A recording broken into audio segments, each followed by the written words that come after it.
That's right. That's right. Yeah. Thank you guys so much. Please grab a seat. Grab a seat. So, we are James and Jane Hill. Been working with Andy Albright. We're so fired up. Thank you so much for having us out here today. We're taking over for Andy today while he's at some undisclosed location, testing out our next incentive trip, making sure it's up to par with the standards we have grown accustomed to. Right. We did hear that there's a castle and a palace. Well, these are the choices. These are the choices. These are the things we got to choose between now. These are the problems we got. I know. These are the problems. First world problems. First world problems. Castle, palace. What's the difference? I don't know. Apparently there is one. Apparently there is one. So, for those of you that have not met us before, a little bit about us. My background, I spent about 6 years in the Marine Corps. All right. And who else we got in the military? Any other military background out here? There we go. All right, so joined the Marine Corps and did pretty well at boot camp. They did so well that they offered me a chance to go to Officer Candidate School, or also called OCS. And I was like, well, they told me if you do this, we'll pay your way through college. I was like, oh, really? It's a good deal. All right. So I took them up on that offer. And I was doing really well up until I got injured. We had some sort of training exercise. I got injured. Next thing you know, my plan for the next 20, 30 years was gone in a puff of smoke. No longer a viable option. So there I was, no job, an unfinished degree, no real world experience to speak of other than like cleaning latrines and shooting at people, right?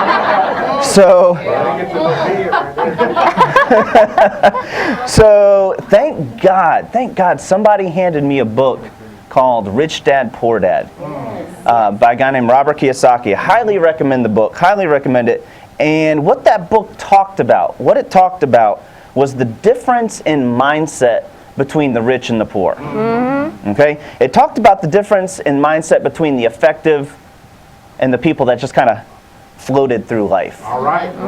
Does that make sense? It talked about the difference between the people that make decisions and people that never really figure out, that never really ask themselves, what do they want? What do they really want? So the guy that wrote this book, his name is Robert Kiyosaki, and his story talks about how he joined the Marine Corps and to pay for college. I was like, hey, that's what I did. That's what I did. And so, and then after he got out of the Marine Corps, his mentor recommended that he get a job of some sort. He recommended he get into some type of sales, preferably straight commission sales, preferably something like really hardcore, like door-to-door cold calling as much as he could, so that way he can learn how to handle with people. So that way one day he could open up his own business. And I was like, hey, wait a second. So as I'm reading this book, and I'm like, okay. I already done step one. I've already done step one and joined the military just like him. So I'll just keep doing what he did. So, because he was like, his mentor said, if he could learn people well enough, then he could start building his own businesses. Because if you want to make an impact, on this planet and affect a lot of people, then getting rich is one of the best ways to do that. Because then you have what's called influence. You have what's called influence, because no one wants to listen. Nobody wants to listen to somebody who has no credibility. Nobody wants to listen. No. So listen, getting rich is just one tangible way to prove that you've accomplished something in life. Right. So now you have more influence, Right. right? So that's what I did. I got a door-to-door sales job selling office supplies, and that's where I met the beautiful Jane Byun, who is now Jane Hill. All right? That's right. So her story, I got a little sparkly now. I got some sparklies. All right. So Jane's story is almost completely the opposite. So she graduated from a great school in San Diego, like triple major, top 10% of her class. I think they call it cum laude or something like that. Exactly. Them smart people. And her plan was to go to law school. Her plan was to go to law school, become a lawyer, and she figured, hey, if I'm going to become a lawyer and start talking to judges and clients in these courtrooms, I better learn how to talk to people. So she did the same thing. She went and got this door-to-door sales job. We did that for a couple of years, and then we started working with a company called Empire Today. You guys ever heard of them, the carpet and flooring company? All right, everybody sing this with me because I don't want to be singing up here by myself, right? So here's the commercial go. Let's go. 588-2300 Empire Today. Right? So 24 years old, and all of a sudden I'm like, whew, we have made it. We have made it. I started making what I thought at the time was pretty darn decent money, okay? Yes, making $150,000 a year at the ripe old age of 24 didn't suck, okay? But I didn't have any time to enjoy it. We were working 6-7 days a week to make that kind of money. What good was it if we didn't have any time to enjoy it? Right. Right? And here's the other thing. I saw the results that career had brought the other people that had been doing it for 20, 30 years. I saw the results. Like, I looked down the path. I was like, if I do what they did, I'll get what they got. Right? So most of them were on their third marriages. Right? Or what they tried to do, they'd gone from company to company to company, carpet flooring company, this carpet and flooring company, that company, thinking that, well, it'll be different. Things will change if I go over here. Something will be different. So I knew that was not the answer. I knew that was not the answer. So I had the bright idea to take about $100,000 of this money that I had made. And this is not Jane's idea. This is my idea. Don't blame her on this one. Let's be clear. Do not blame her on this one. That's right. So I took about $100,000 and I started my first business. It was like a community center slash like video game slash like, it was kind of like a modern day arcade. They filled the room with computers and Xboxes and PlayStations and big screen TVs, and people would come in and we would have a blast. We would have a blast. And let's just put it this way. What I thought was, Terry, I thought that once I started a business, that it was just going to run itself. That's what I thought. I thought, hey, I start a business and I hire a manager, and now the business is going to run itself. I wasn't a strong enough leader at that time to realize, oh, that's not really the case. Okay, so all of a sudden, next thing you know, I'm running what's called a non-profit organization. That's not supposed to be a non-profit organization. So to try to keep the doors open, I decided to get another sales job because I knew I could make $100,000, $150,000 a year in another sales job, right? So that was my answer. And I saw an ad on Career Builder for something that said mortgage protection sales. Sent my resume in, got a call. Next thing you know, I'm chatting with somebody, getting my insurance license, and sold a couple policies, made some money, made some good money.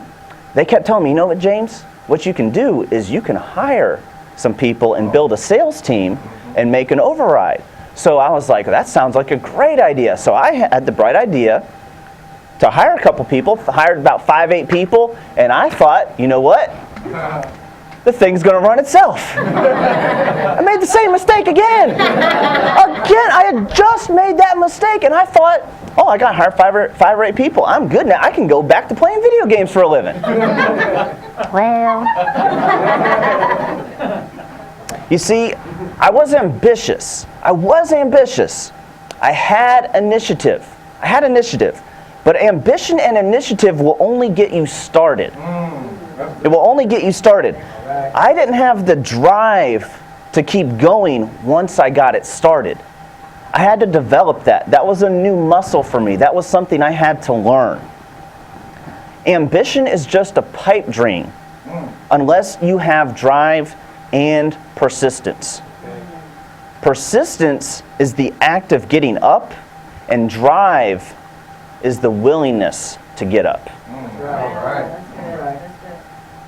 Now, like I said earlier, Andy is off at an undisclosed location right now, getting our next incentive trip ready for us. And for those of you that have never joined us on one of these incentive trips, we got to change that. We got to change that. let's put it this way. We don't go to grandma's house on vacation. We ain't going to grandma's house. All right? Yes, you still have the time. You still have the ability, even if you're brand new, to earn this trip to Hawaii. You still have time. Well, James, I just got started last week. I just got started last month. Listen. What I didn't say is that it would be easy. What I am saying is it will be worth it. You've got the time. You've got the ability. My question is, do you have the ambition? Do you have the drive and persistence to carry it through? Listen, Jasmine Lightborn, last month, she told me she wrote $43,000 of business last month. Okay? She's been doing this for about 3 or 4 years now. Here's the crazy thing. Her first year, when she got started, she made her first trip her first year. About 90% of her business was written in the last 2 months. Okay? She made a big push in November and December, and she made it. She made it. Now, there was a time when she called us crying. Because while she's making this big push, there was a time where she went 19 appointments in a row and didn't sell a single one of them. And somehow, she still made it on the trip. She still made it on the trip. Now, she was like, don't tell them that I only made it by $200 now. But here's the thing. I don't care if you're $1 over. You made it. You're going. There are people. Let's put it this way. I've missed a trip by one policy before. My first year, it's a trip by one policy. Now, I got excuses aplenty, okay? I'll give them to you if you want them. But the fact is, I was one policy away. She was one policy over. She was one policy over. When Katrina Gustin made the decision to start scheduling 20 appointments in a week, that's what she did. And that's what she does. She made the decision. So the question is, well, Jasmine, you had all those rough times. You called James and Jane crying. Was it worth it? Well, let's put it this way. She hasn't missed a trip since. So apparently, according to her actions, it was. Okay? Now, listen, everybody's journey is different. Everybody's journey is different. Most of you on the call, you're still deciding. You're still trying to figure out. Still asking yourself, will I succeed at this? Can I succeed at this? Well, the answer is, it's up to you. That is the answer. It is up to you. For some of you, this game might come to you very easily. For some of you. For most of us, this game, we're going to have to fight through some things because we've never done anything like this ever before in our lives. This is completely new. This is a completely new skill set. Our society does not train us to succeed at this. Our society doesn't teach us the things we need to do to be successful in this business. Our society trains us to be broke. Our society trains us to be like them, which is, in general, angry, miserable, yelling at each other on the internet about nothing, no sense of direction, no purpose, just float through life. Just float through life and make sure we catch the next episode of The Walking Dead. For those of you that are like us, and it's a struggle and a fight because you're learning from scratch, for those of you that are like us, I'm here to tell you, we're here to help. Yep. We are here to help. Mission ambition, mission together, everything you are going through, about to go through, just came out of. No matter what is happening in your life right now, no matter what is happening in your business, I promise you, we have gone through it too. We have gone through it too. Yep. Behind on your bills for the first time? In your life, maybe? Somebody, we've been there. Yeah. I remember, Terry, the first time sitting there, because normally what I would do is I'd just pay off my credit card every month. I'd use my credit card, but I didn't want to carry cash with me, so I'd use my credit card. And I remember the first time I'm sitting there, I'm like, I can't pay the whole thing off this month. I can't do it. And that was a big no-no. That was a big no-no. And so, behind on your bills for the first time, and you come here looking for a way to get out. Been there, done that. Afraid to pick up the phone for the first time? Woo! It wasn't just me, right? It wasn't just me that was terrified to pick up the phone for the first time. It wasn't just me that was terrified to pick up the phone 3 months later, right? It wasn't just me. It wasn't just me afraid to run your next appointment because whoever you talked to on the phone wasn't exactly the nicest person on the phone, and they're like, they're going to be mad. How about this? Hired somebody that was all fired up, said they were going to be the best person you ever hired, and next thing you know, they're abducted by aliens or something. Story of our life. I don't know if a lot of people understand this, Toby. I don't know if a lot of people get this. But Andy makes his money the same way you and I do. He makes his money the same way you and I. I think a lot of people think because he started the company or because he's the president and CEO that he doesn't have to go through all the things that you and I would go through. That he never had to go through these things. Or that he gets paid magically somehow different. No, he gets paid when somebody sells an insurance policy. He can either write some insurance himself or he can hire somebody else to do it, and then he can teach somebody else to do those two things, right? So guess what? That's how you and I get paid. He goes through the same things we do. And here's the thing. Like, a lot of times people are like, oh, he's just bragging now. Talking about his Ferrari again. Talking about wherever he's traveling in Europe right now. Here's what I'm trying to get. Here's what I need you to understand. What he's trying to tell you, what he's trying to teach you is you can too. That's right. You can too. You have the same opportunity. I have the same opportunity that Andy Albright has. If I want to, I can build my business bigger than his. That's right. That's right. Here's what we're trained to do. Things don't go quite our way. What are we trained to do? Get discouraged and give up, right? That's what we're trained to do. The reason we give up so easily is because we have no reason, we have no why to keep trying. We don't feel like there's a purpose behind our actions. We give up when we don't have a reason why we're doing what we're doing. That's why we give up on things. You can watch all the videos, all the training in the world, and all the information on all the products. But if you don't know what you're fighting for, if you don't have a reason to fight through the obstacles, then you're going to be one of those people that calls us up and says, yeah, I just don't think this business is for me. Or, James, I guess I'm just not a salesperson. I guess I'm just not a salesperson, because you don't have a reason to fight through the obstacles. Listen. Every day,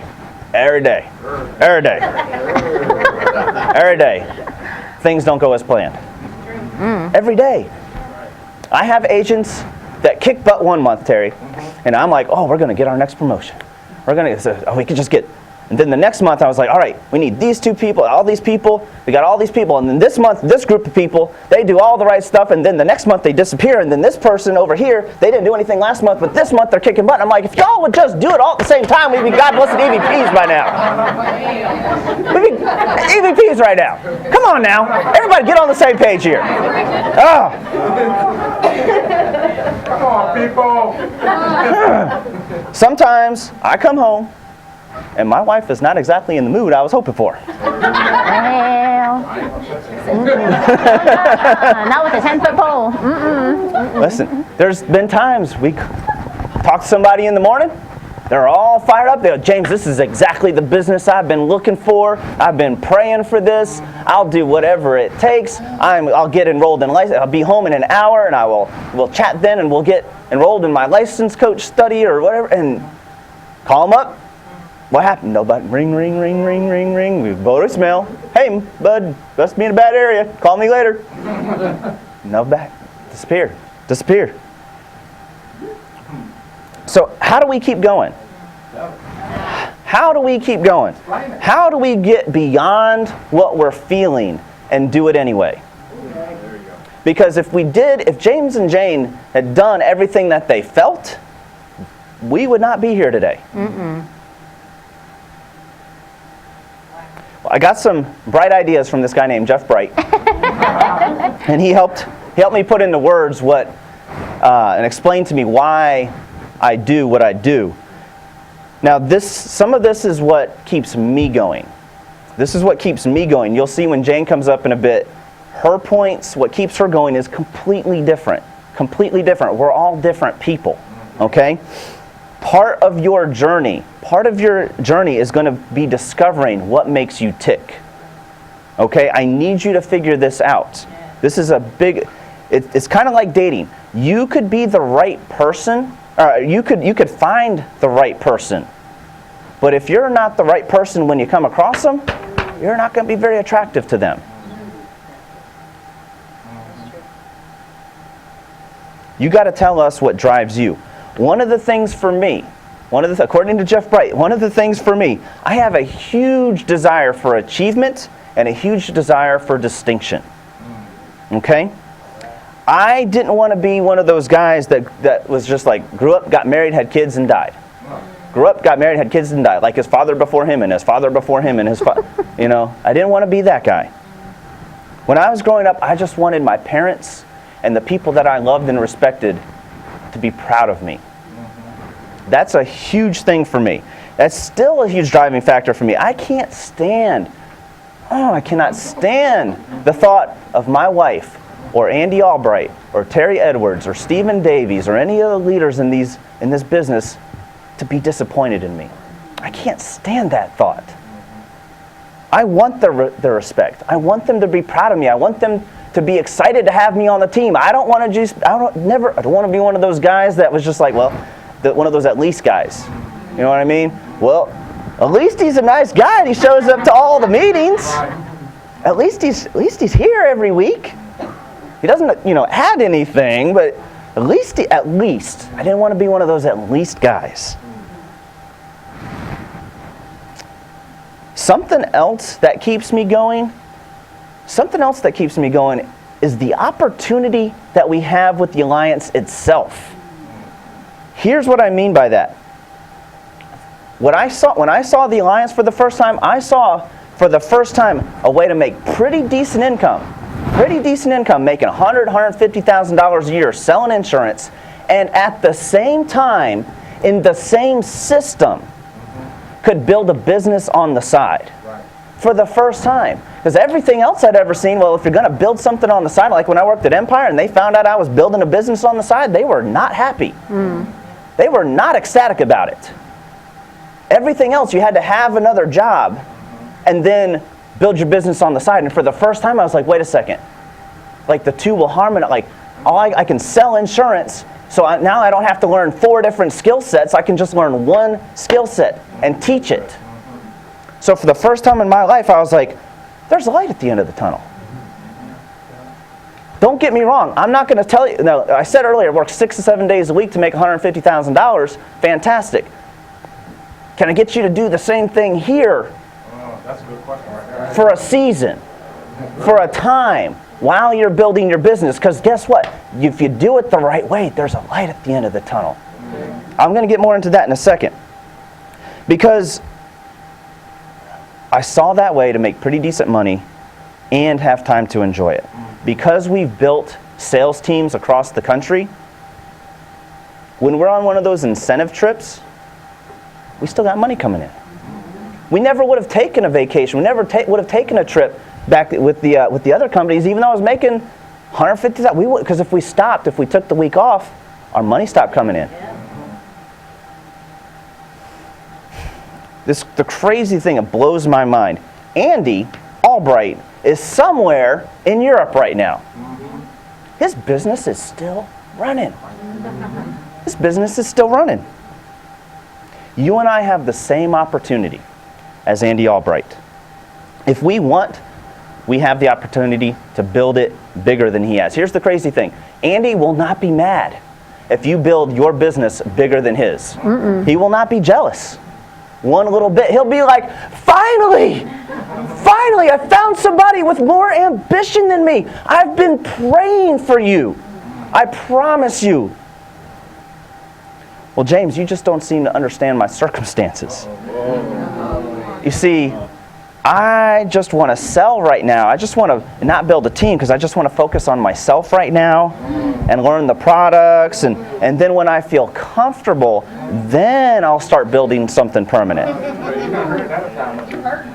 I hear you. And guess what? You are 100% right. I agree with you 100%. You should absolutely focus on yourself. 100% focus on yourself. And hire somebody. Because the best way to learn the products, the best way to learn everything that we're teaching you is to learn a little bit and then teach it to somebody else. Learn a little bit, teach it to somebody else. If you're not lying to me and you're telling me the truth and you want to focus on yourself 100%, then hire somebody. Because Einstein said if you haven't learned a product or if you haven't learned something well enough to explain it to a 5-year-old, then you haven't learned it well enough yourself yet. If you can't explain it to a 5-year-old, then you still have things to learn. Listen, one of the biggest blessings in our business is also one of our biggest curses. What I mean by that, it doesn't take much insurance selling to make more in a week or a month than what some Americans make all year. Jasmine Lightborn made one sale a couple months ago that she made like $40,000 in commissions. In one sale. One sale. So the catch is, that's awesome, right? That we can make so much money selling insurance, but the trap is once we get to that level where we're making more than our parents or anybody, like all of a sudden we start thinking we can coast. All of a sudden we start thinking we don't need to keep doing the things we were doing to get here. So it's awesome, but the problem is a steak only costs so much. A steak only costs so much, and it makes us feel like once we can afford that we've arrived. And we don't have to keep fighting. We don't have to keep growing to help somebody else get there too. So a couple weeks ago, we took Justin Balick for his birthday. We took him to Prime 112. If you guys Google that, woo! Good restaurant, Prime 112 in Miami. For his birthday, and here's the thing, we weren't pinching pennies. We were there to enjoy it, and enjoy it we did. We got the oysters. Don't tell Jane this, okay? She wasn't there. We got the oysters, we got the appetizers, we got the drinks, we got the $40 an ounce Kobe steak, we got the desserts, everything. We went all out. And here's the crazy thing, feels like days later, might have been a week or two later, we're down the road at 584. I think we had like an Instant Thunder, and we're hanging out with Jason and Olga. We do this stuff, it's just getting clouded in my head because it's like I don't remember things, we just do it all the time now. And we're sitting over there at 584. First it starts with like 4 or 6 of us, and the next thing you know, we got like a table of 20. And we ordered, we had the cart brought out. They brought the cart of the meat out, and the guy comes out, the head chef, and he explains to us the cuts. This type of this one right here it has more marbling, and this and this and this. And he's like, and how would you like it cut, sir? And you can pick this thick, that, like however you want. And here's what blew my mind. This is why I was so proud of you guys that were at that dinner with us that night. You all covered your own check. It's a nice place, let's put it that way. You all covered your own check. Not a single one of you was like, whew, nobody told me the steak was going to cost that much. I was so proud of you guys. You see, if you have small dreams, within about 2, 3, 4 years working with the Alliance, working with us, you're probably going to have already achieved those. And if your dream doesn't keep growing, then most people start to think they can coast and stop doing all the things that they did to get there, like associating and reading the books and listening to the audios and getting around those people that help them. And if you ain't growing, you're dying. Right. There is no such thing as coasting. You're either up or you're down. There is none of this. It doesn't work that way. That's just not how life works. So now what? This is where ambition comes in. We say we're ambitious, but compared to who? What causes this ambition gap? Why do we sell ourselves short with these little dreams? Why do we sometimes stop short? Why do we sometimes fall short? Is it because we're lazy? Maybe. Is it because we just don't care? No, I don't think that's it. I think we care. I think we care.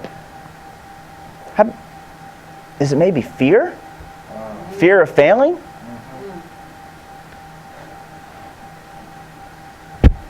Maybe, this one. Maybe, if you're like me, maybe it's the fear of finding out that you didn't have what it took to ever get there. Maybe you'd rather just not even try because you'd hate to find the feeling of finding out you're not good enough to achieve that dream of yours. So we keep something in reserve.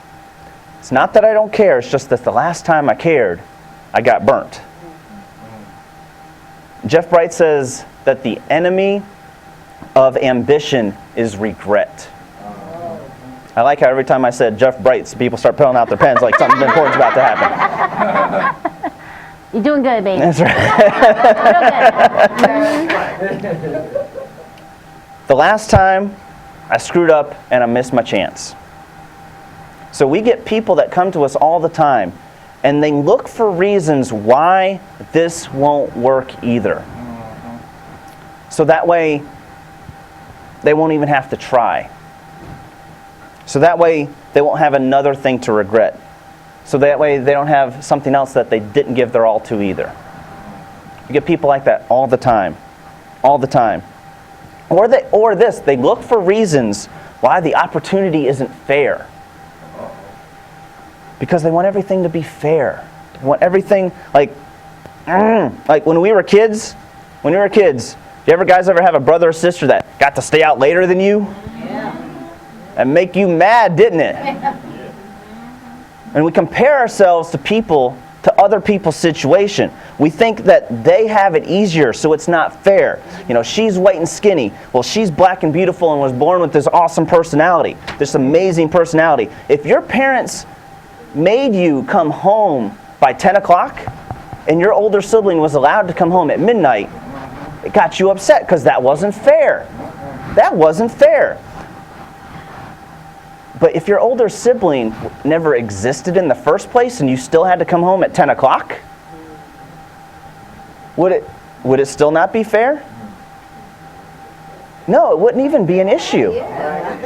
It wouldn't even have been an issue. If you learn to accept that life is not fair, that it owes you nothing, then you'll never be disappointed when sometimes things just don't work out. This is my inner nerd is coming out of me, okay? This is a quote from Star Trek. This is a quote from Star Trek. Listen, Captain Picard, you can write this one down. Captain Picard says, it is possible to commit no mistakes and still lose. That's not a weakness, that's life. What makes successful people successful is when that happens to them. When those situations happen, because they will happen. You think Andy's never been in a situation where he did everything right and somebody still screwed him over? What they do, the successful people do, is they keep moving forward anyways. They do it anyways. You might plant some crops and the birds might come and eat them. But you still got to plant them again for next year. Yeah. Quit comparing yourself to other people and figure out what your dream is. If you come to us and don't have a dream, then we have no way of motivating you through those obstacles. Yeah. You'll be one of those people that calls us up one day and says, I've been thinking. No, you haven't been thinking. That's the problem. You haven't been thinking, you've been feeling. You've been feeling.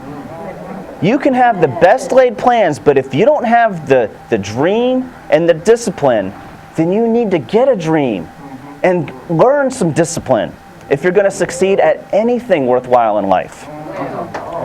Listen, there is absolutely no shame whatsoever in falling short.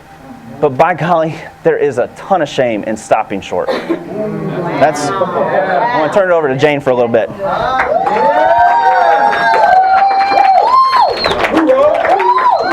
Didn't he do good? That was some deep stuff right there. All right, so let me ask you this question. Have you ever, or do you ever, simultaneously, that means at the same time, all right, feel like you're giving it everything you've got, and what more do you freaking want from me? And at the same time, I'm not doing enough. You ever feel like that? I think part of ambition is, you want that end result, right? Regardless of the process, regardless of the pain. And so I have an example. You ready? All right.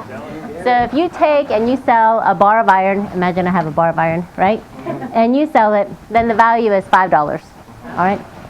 So if you take that piece of iron and you melt it and you turn it into horseshoes, then now that value of the horseshoes is $50, okay?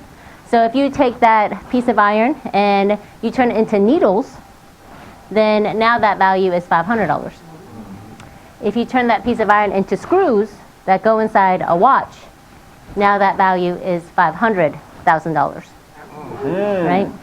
So when we turn that iron into horseshoes or into needles or into screws, it goes through fire, right? It has to get melted down, it has to get hammered, it has to go through a refining process, right? I know. Hey now. And doesn't refining sound fancy, right? Like it's refined stuff, But refining hurts, because you go through fire. Yeah, because you have to change, right? But we can go through the fire, and if we don't have ambition, then we come out the same. Like we still went through the fire, but we come out the same. Ouch.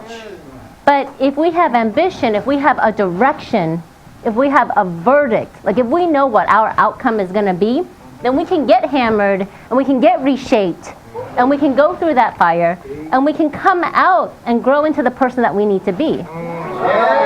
Like it's the difference between pointless pain and purposeful pain, right? That's what that is.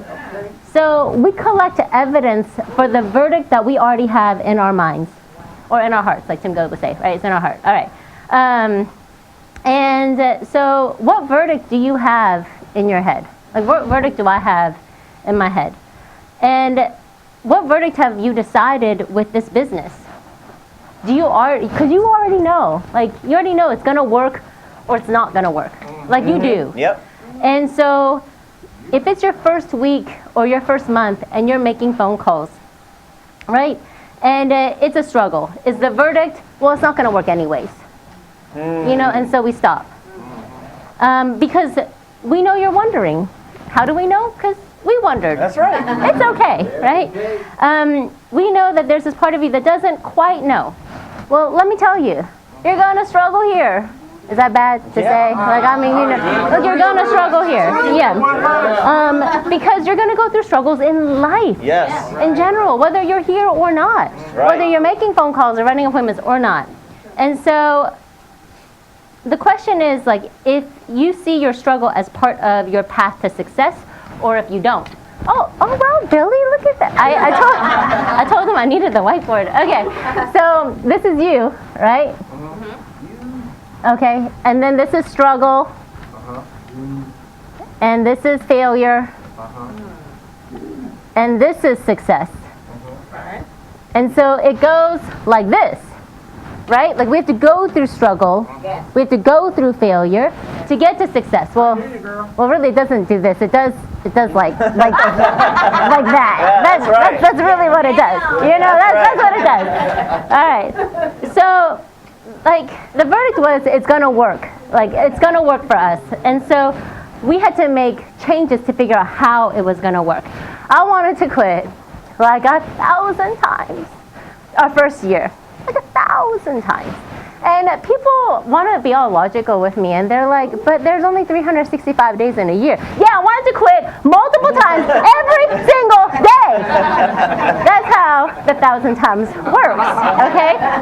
Those would be like, the down here moments, right? And I have countless journal entries where it starts with, I'm pulled over on the side of the road, crying again, right? Just like over and over again, because they said it's healthy to journal, right? It's good for you to journal. And I was like, who the heck has time to journal? And they were like, yeah, you should really take some time to journal. So really the verdict was James said this is going to work, right? James the whole time, incessantly, every single day was like, this is going to work, babe. And I was just trying not to kill him every single time he told me that this was going to work. So have you ever heard of horoscopes, right? You guys know what a horoscope is, right? So if you read in your horoscope that this is going to be a bad day, what happens in your mind, right? Everything is going to be bad, right? So you go out and you get into your car and you get a flat tire, right? And you're like, oh my God, run back into bed, pull the covers over your head, right? They said it was going to be bad. But if you read, this is going to be a great day. This is going to be an incredible day. And the same thing happens. You go out into your car, you get a flat tire, you're like, oh, maybe the tow truck guy will be cute. Right? I mean, if you're single, all right, okay. So maybe, all right, because I have this flat tire and I'm stopped here, maybe I didn't get into an accident that I would have gotten into had I still kept driving down that road.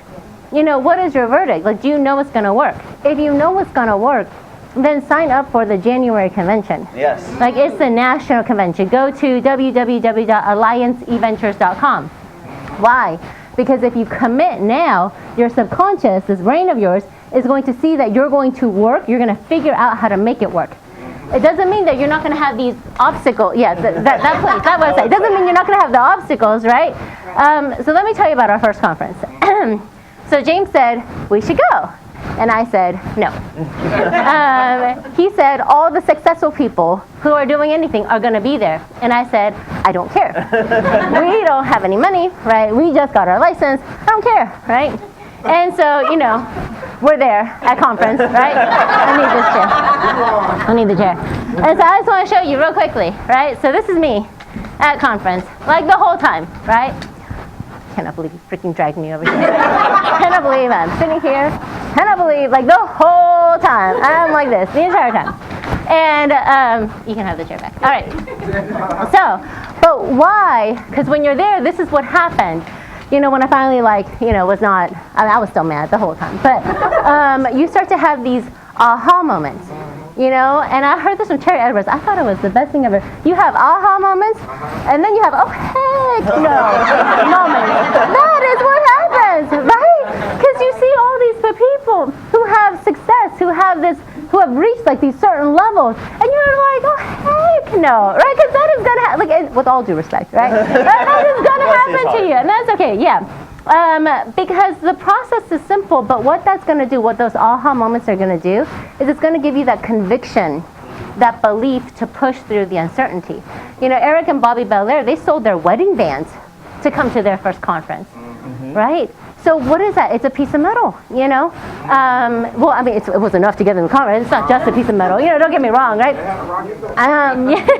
Now, the general tickets are $189, right? The upgrade for the meals and everything is $399. Get on a payment plan, right? It's $11 a week. If you do the general, it's $40 a week if you do like the whole thing. But get on a payment plan. Start, right? That will be the reminder.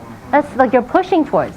So another way of looking at it, besides the horoscope thing, is reticular activating system. Whoa, hey. Fancy, right? I know, Reticular? fancy. Yeah, Like that is a fancy way of saying we see what we want to see. All right, we see what we're used to seeing, and we see what we've grown up seeing, and we see what our level of ambition allows us to see. That's what we see. Andy said it so many times before. People don't get rich because it doesn't occur to them that it's a possibility. right? And I feel like everyone, because I was like, it occurred to me to be rich, right? Like that, but it's the things that being rich, right, wealthy allows you to do. Like we got to go on a private jet that Andy chartered to go on the West Coast, right? Like I never thought that was an option, right? Ever. Like I barely was like, first class would be nice, you know, let alone a private jet, you know? Right. And so we're so grateful to this man who has built a culture that allows us to see, that allows us to grow, and that allows us to take part in all of this, right? If you're looking for reasons for this to work, you're going to figure it out. And I think the word ambition it's tricky, right? Because I never really thought of myself as an ambitious person. I didn't. I just didn't want to be broke, right? But I didn't necessarily want to be a millionaire, right? Like I didn't really know any. I just did not want to be broke. But what I'm learning here is that there is no middle, right? It's just like what James was saying. There's no middle. It's really hard to just stay in the middle. We are either growing or we're dying. And we may just not feel like we're dying because we don't have that consequence immediately, right? It's not like we eat a cheeseburger and our heart skips a beat, right? That does not happen, you know? I've been told they're not the best things in the world for you, but I think we would eat less cheeseburgers if our heart would skip a beat every time we ate a cheeseburger, you know? So we may not feel like we're growing because we can't see our progress. Like working out. Okay? We don't see the muscles build, right? Your clothes don't fit better while you're on that treadmill, all right? All you feel is sore, but apparently something is working. That's what they tell you. All right, we stop in the middle. I'm not bitter. We stop in the middle, or before we ever get started, because we don't see progress. I'm doing air quotations for those of you who are just listening, right? And that kind of makes sense, right? Like, why would we keep doing something if we don't see progress or if we don't see change? I don't want to show up every day if I'm not making progress, which is probably why I wanted to quit so many times when we got started, right? Because I just didn't see anything changing or happening. And I think I have good work ethic. Like, I think I can be a hard worker, but I want to know that what I'm doing is making a difference. Like that helps me keep going, right? And we need effort to make progress. Like that sounds obvious, right? Should be, you know, it's not, right? But one of the struggles I think comes from when it takes more effort than what we think it should take. Like with phone calls. Like we know it should take effort, but we think it shouldn't take that much effort. You know, so we pause and we put the phone down. And maybe we don't pick it back up. You know, with recruiting, we think that maybe it shouldn't take that much effort. Like we understand it takes effort, but maybe we think maybe it shouldn't take that much effort. And with getting started, and with losing weight, right? It shouldn't take that much effort. How many of you think it was easier to lose weight when we were younger? Right? How many of you think that's just something we tell ourselves so we don't have to try as hard? And I don't know why some people just get it. I'm using air quotations again, get it, right? And I don't know why it takes some of us longer, or longer than we want it to take, you know? I just know that's how it is. And so I can argue with the universe, and I can listen to other people who tell me that we're working too hard, or, you know, we're not getting enough for how much effort we're putting in.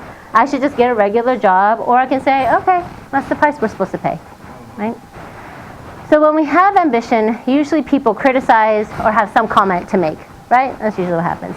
Aristotle says the only way to avoid criticism is to do nothing, say nothing, and be nothing. So, do you guys want to know how to feel better when people criticize you? Yeah? Do you guys want to know how to feel better when someone cusses you out on the phone? Yeah. Right? When someone no-shows you? Right? When someone says they're going to show up and they don't show up. Do you guys want to know? Yes. Me too. Yeah. I would like to know too.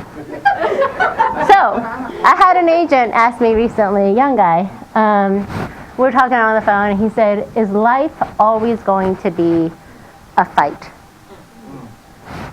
And I paused. How do you answer this question, right? And he's been married for a couple years. He just started a new job, and he's going through stuff. How many of you are going through stuff? Right. Right? If you're breathing, you're going through stuff, right?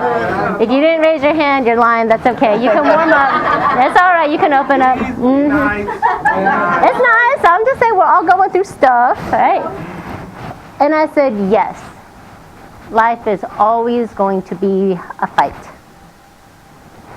if you want something. Right? If you don't want anything, life isn't a fight. Right? You want to stay married? That's a fight. Yes. Right? You choose not to snap. Well, you try to choose not to snap sometimes, right? You choose not to comment about the socks that are next to the hamper for the 785th time. You choose not to stray, right? You choose. Like, it's all a fight if you want to stay married, right? Every day isn't a fight like it's bad, right? But you're putting effort towards something that you want to have. You know, if you want to have good kids, that's a fight, right? That's a struggle. You know, if you care, then it's going to be a fight. It's not going to happen on its own, right? They're not going to change their diapers on their own, you know? Apparently, I don't know, right? If you want to be fit, that's a fight. You know, if you want to be successful in life or whatever, if you don't want anything, and you're fine living in your parents' basement, you're fine living in a trailer with, you know, paying $250 a month lot rent or whatever, right? Living off of welfare, whatever it is, right? If you don't care what you eat or when you eat, or you don't care about any of that stuff, then life isn't a fight, right? You just kind of go with it. Right. But if you want something, Yes. right? If we want something, then it's a fight. If you're looking for reasons for why it's doomed to fail, then guess what you're going to find? If you're looking for reasons why it's destined to work, guess what you're going to find? Ambition is feeling simultaneously, it's not enough, but it's all I've got. But it's not enough, but it's all I've got. And so much of our excuses and our reasons for not doing things, it comes from, I am not enough. And when we tell ourselves, I'm not strong enough, I'm not capable enough, I'm not smart enough, I'm not funny enough, I'm not good enough. Like, I'm just not cut out for it. I'm not enough for it. So how do we fight it? What do we do when we wonder this feeling, when we have this thought, when we have this emotion, when we wonder if this time in our life is ever going to pass, if we're ever going to grow and mature beyond this?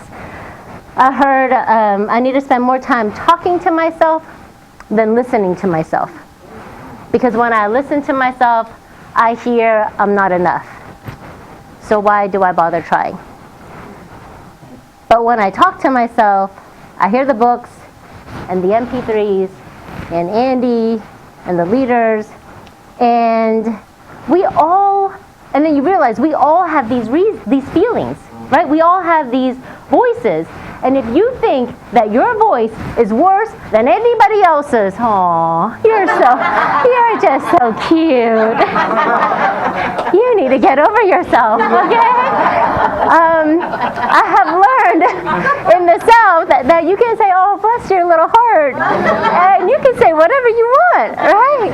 And everywhere else, I think it's with all due respect, okay? Right? And no one's going to say anything nice to you after that phrase, okay? Because they never say, with all due respect, we agree with you, right?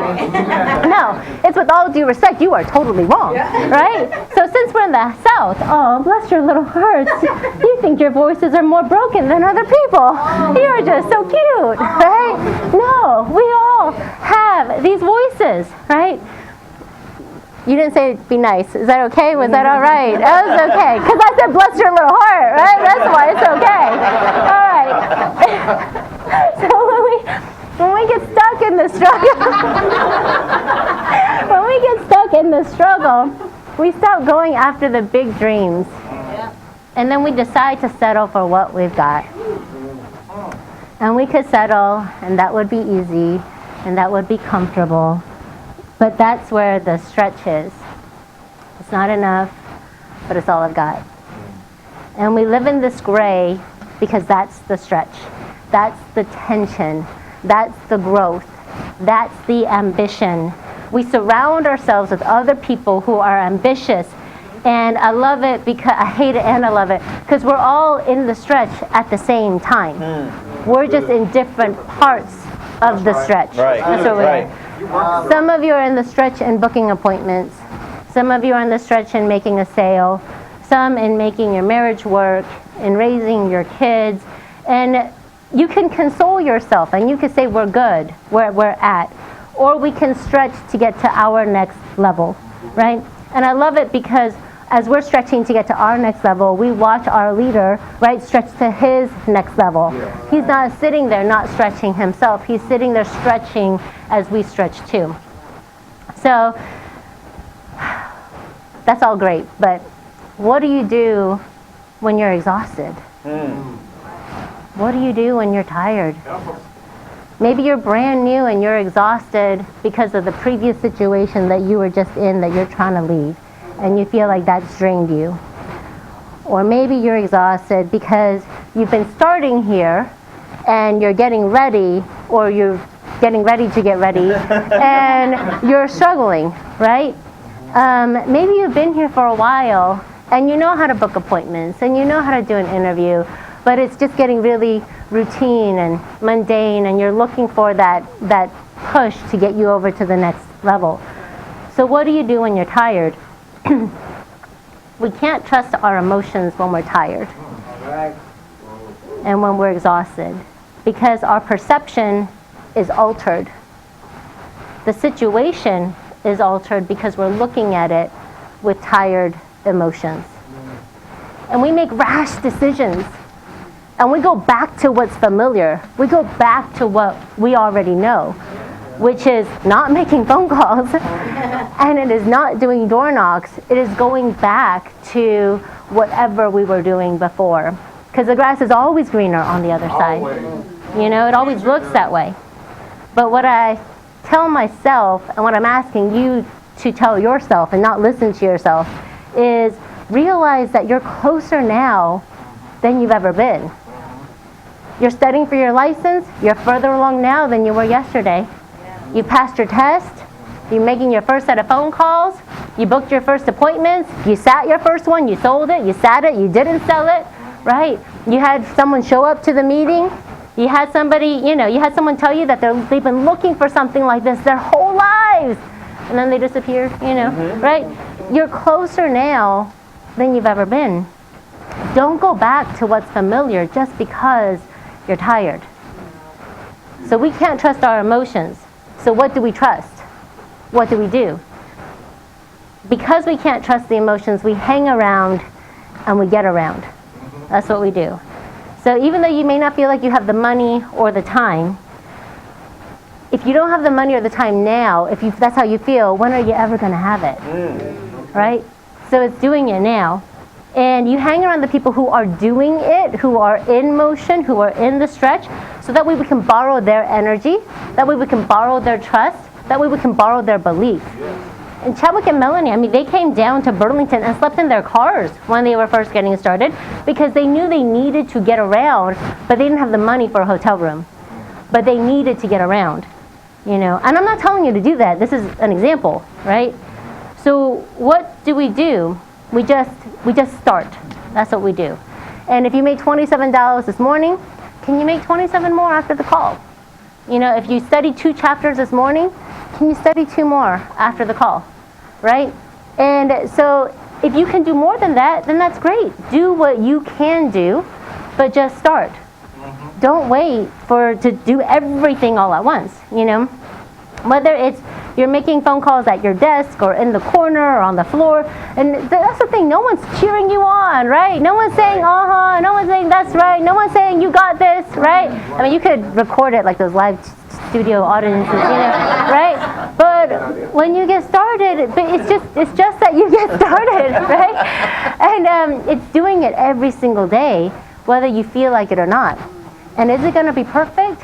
That is a heck no, right? It's going to be messy. It's going to be bitterness. It's going to be anger. It's going to be, you may not have those feelings, but that's what it was, all right?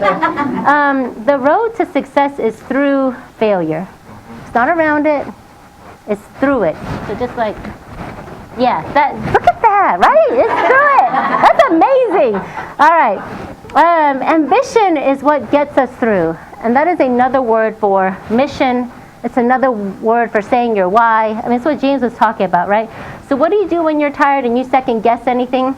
You second guess everything. You borrow the belief of others, and then you have a visual calendar. Visual calendar. Show me what's on your calendar, I was told. Show me what's on your calendar, and I will show you what's important to you. Right? So you say working out is important to you, right? Or being fit, then show me where it is on your calendar. Yeah. Right? You say that spending time with your family is important to you, show me where it's on your calendar. You say making this work is important to you, then show me where it's on your calendar. Wow. You know. James is going to go over some of the how part, you know. But this is the thing. You and I only see what people choose to do in spite of their fears, in spite of their voices, in spite of the doubt. We only see what people choose to do. And it's really neat right now because people are coming more alive than I think they've ever been. You know, so it's a really neat time right now.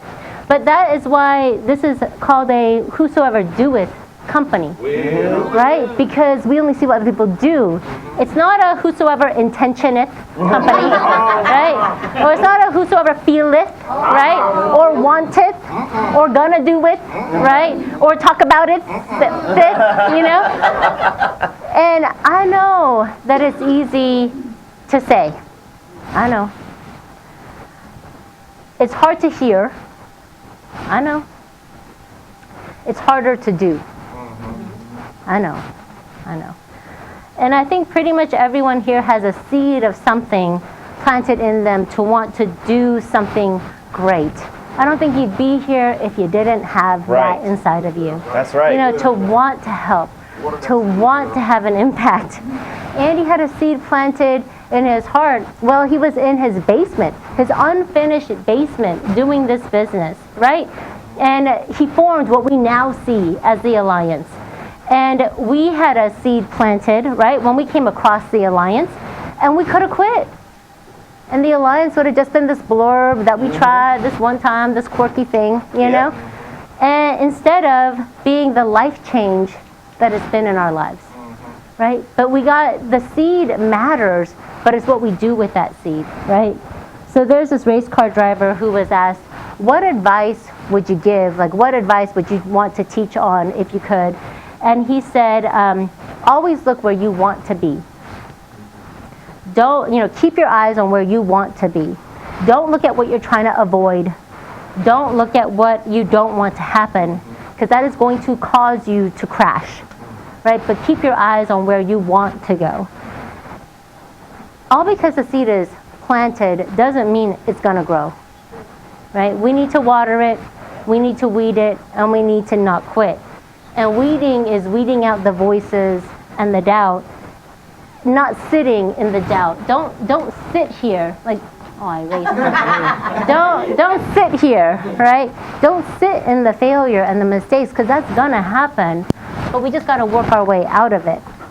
So don't wait for things to be perfect. Don't wait for the green lights. Don't wait for the feeling to happen before we get started doing something. All right? So, Sweetie Pie, you're gonna come up here. All right. All ready for some nuts and bolts? Get to the nuts and bolts. That's a little inside joke. You have been around for a while to get that one. There's a guy, guys might have heard of him, a guy named Aesop. Apparently he wrote these things called fables. All right? And I learned what a fable is a story that teaches a lesson inside the story. Okay? So, he's got one of these fables. It's the story of the ant and the grasshopper. And what happens is, in the story, the grasshopper, it's summertime, he's out in the fields, he's having a good old time.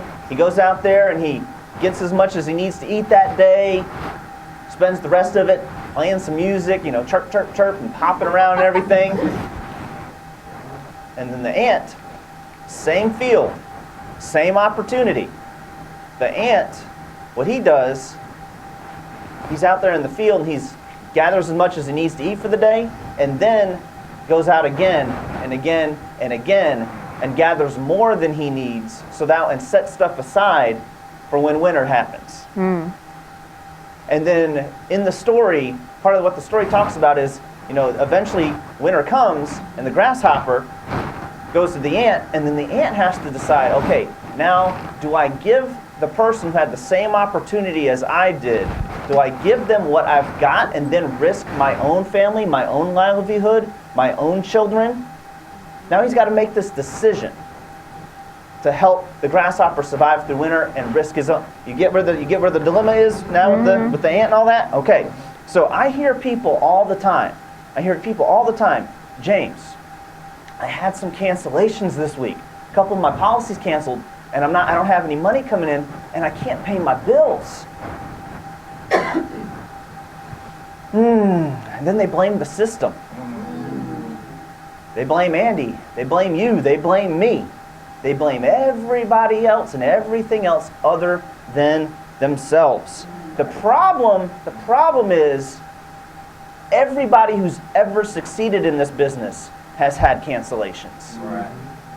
Everybody has had bad weeks. Everybody that succeeded in this business has had bad weeks. Jasmine Lightborn had 19 appointments that she ran. She did all the right things and still did not succeed. And then she had to keep going to get through it.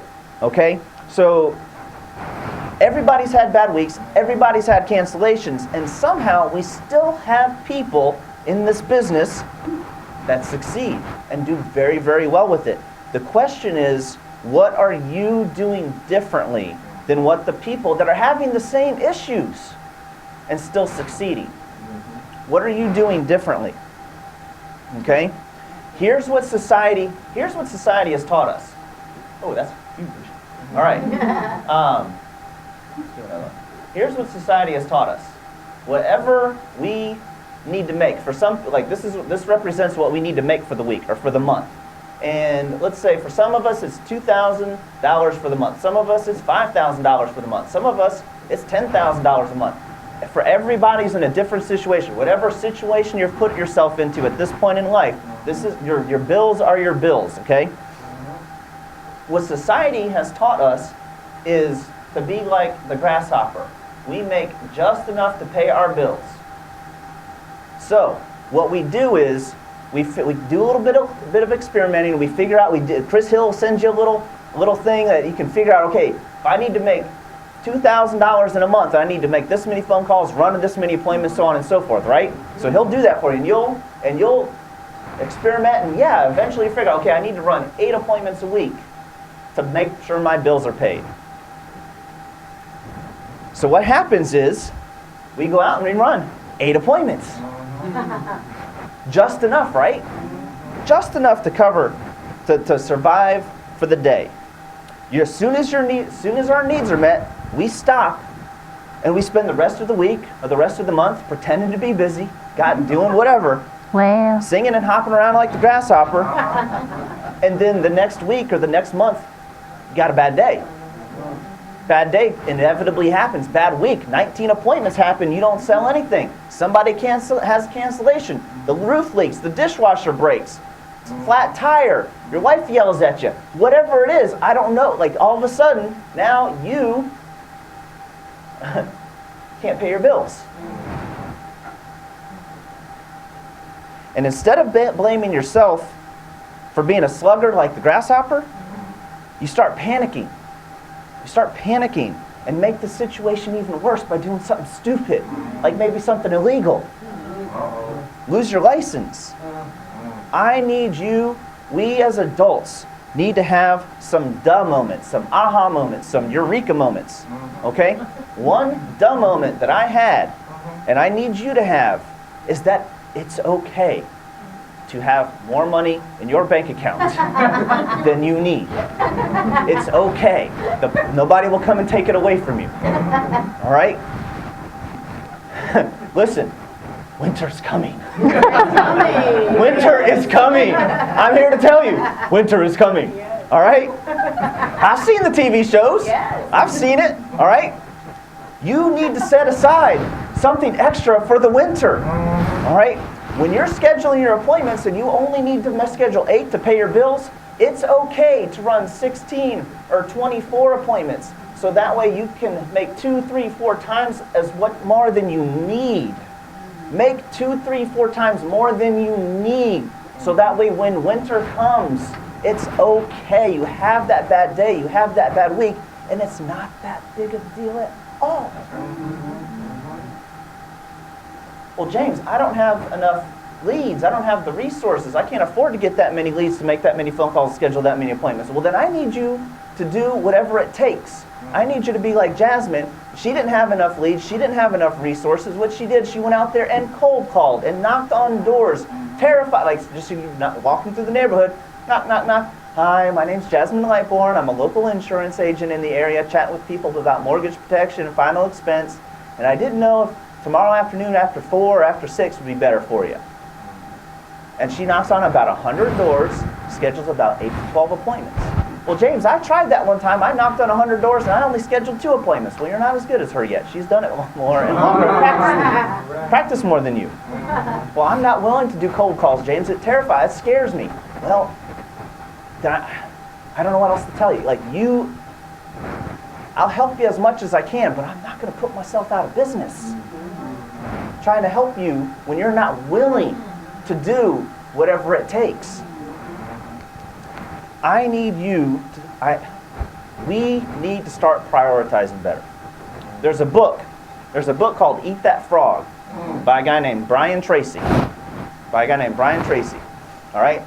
This book is extremely good at teaching how to put together a priority system. One of the things it teaches is to think on paper.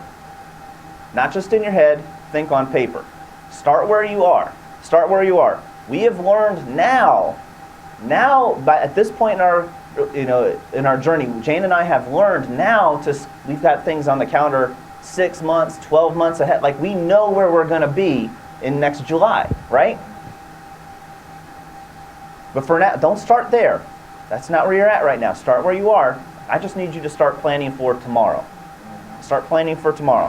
What I need you to do is write down a list of everything that you need to get done tomorrow. Everything that you need to do. And then what I need you to do is start placing letters beside them. A, B, C, D, E, next to these tasks. This is all in the book.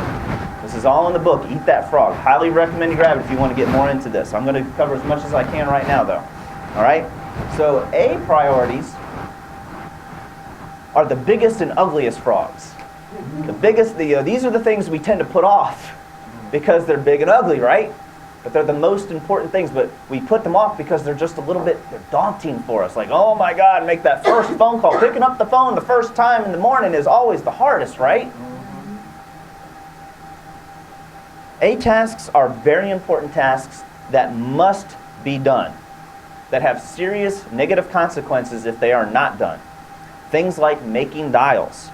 James, why is making dials so important? Well, if you don't make dials, then you don't have any appointments. If you don't have any appointments, then you don't make any sales. If you don't make any sales, then your children starve.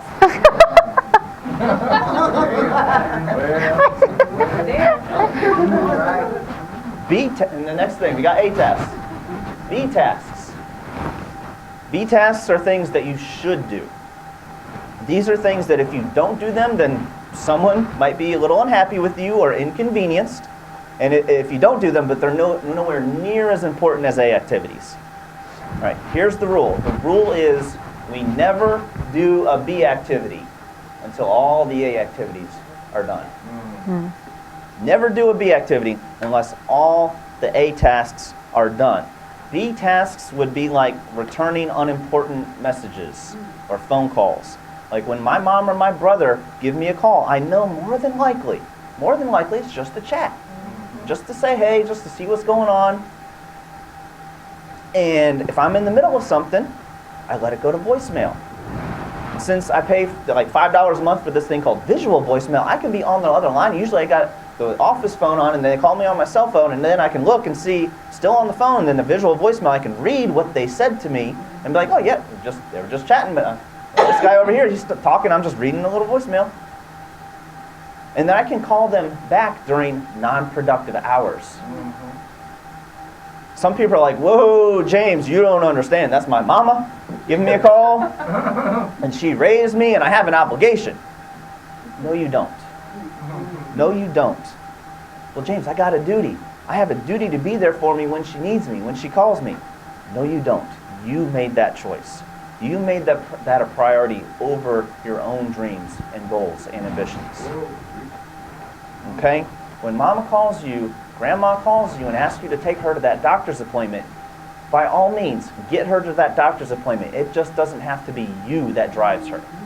Okay? Why? There's always, people all think it's like either this or it's that. A lot of times, like, I need you to think a little bit further past that. It's not this or that. There's like 1,000 things in between this and that. Like, you can either drive them or they won't go, right? Oh no, well, there's about 1,000 things in between. How about you get them an Uber? Get them to the appointment, spend the money and get them an Uber, but now you're not spending the productive time during productive hours driving there, sitting there in the office waiting for them to be done, and then driving her home. You could be out there helping another family, hiring another agent, and make 2, 3, 4 times what it costs to get her there in an Uber. Still got the job done, but now you've got more. My family has learned they want me to be as productive as possible during productive hours because they like it when we go visit and we cover dinner. They like it. Like when I took my parents on their first all-expense paid vacation, like they like it when we go on these trips, when I take them on trips and I cover the entire dinner. They like it. So they have learned. What's next? We got C tasks. C tasks are things that would be nice to do, but there's no consequences at all whether you do them or not. Doing unproductive things during the most productive hours. These are things that you enjoy and you want to do them, only do them after A and B activities are done. Only do them after A and B activities are done. You know, these are things like going out to lunch with a friend, playing video games, watching TV, all things that would be nice to do, but no one will notice if it doesn't get done. D tasks are things that you can delegate. D tasks are things that you can delegate to somebody else. The rule is you should delegate everything that you can that someone else can do to free up more time for you to do A and B activities. Okay? The sooner you let go of things and let someone else do them, the sooner you'll be more productive. For some of you, the thought of paying a maid, someone to come in and clean your house for you, it's like, oh my God, what a waste of money. How about this? You pay somebody it's not that much. It's like $100, $200 for a week for somebody to come in and clean your house. Now you've got 10, 20 hours extra that one policy would cover it. But you're not gonna, if you're only selling one policy in 10 hours, that's a problem. Make 2, 3, 4 times as much money as it costs to have that maid come in, and now you've got more. Or paying somebody to do your pending and your paperwork.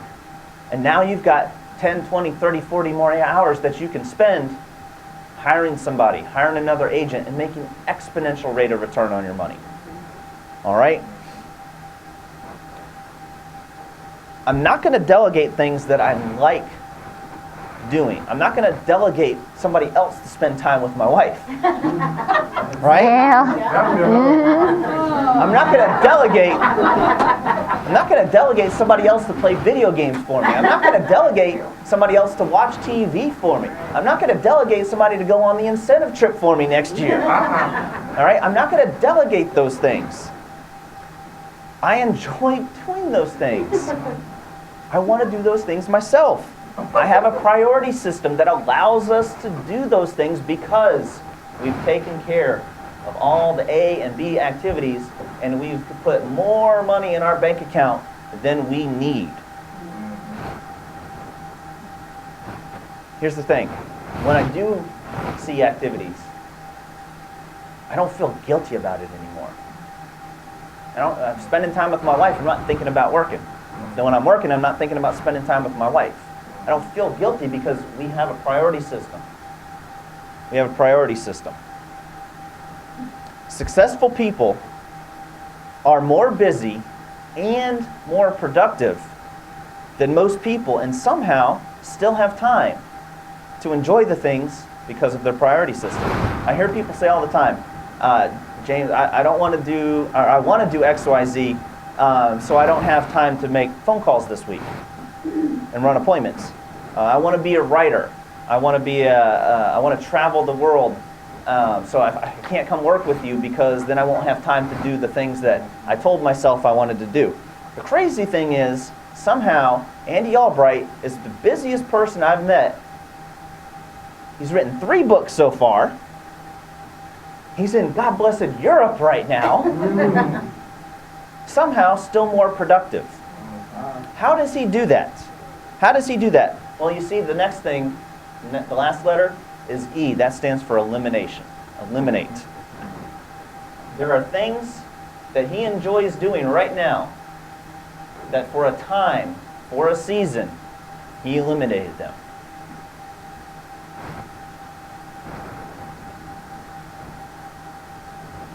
He loves, if you guys met him for about 15 seconds, he loves NC State, right? He loves NC State. So E activities are things that you might just be doing out of habit because you enjoy it, but every minute you spend doing that takes away from your A and B tasks. He loves NC State. But he's talked about it. There was a season, there was a time where he knows none of the players' names. He knows nothing that happened that went on during that 2, 3, 4 year time period where he eliminated it completely.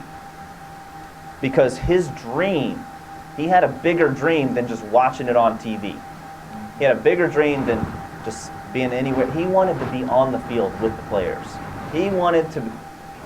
He's friends with the coach. I don't know the coach's name. I'm not a sports guy. But he can call this guy, whoever the coach is, he can call him up at a moment. Hey, bud, what's going on?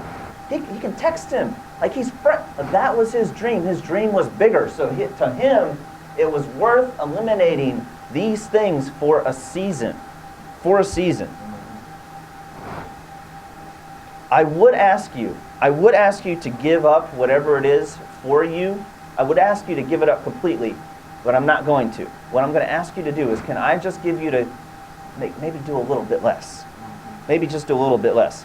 I'm not going to ask you to completely quit drinking and smoking and partying with your buddies. I'm not going to ask you to completely quit watching TV, playing video games, or Facebook, or whatever it is for you.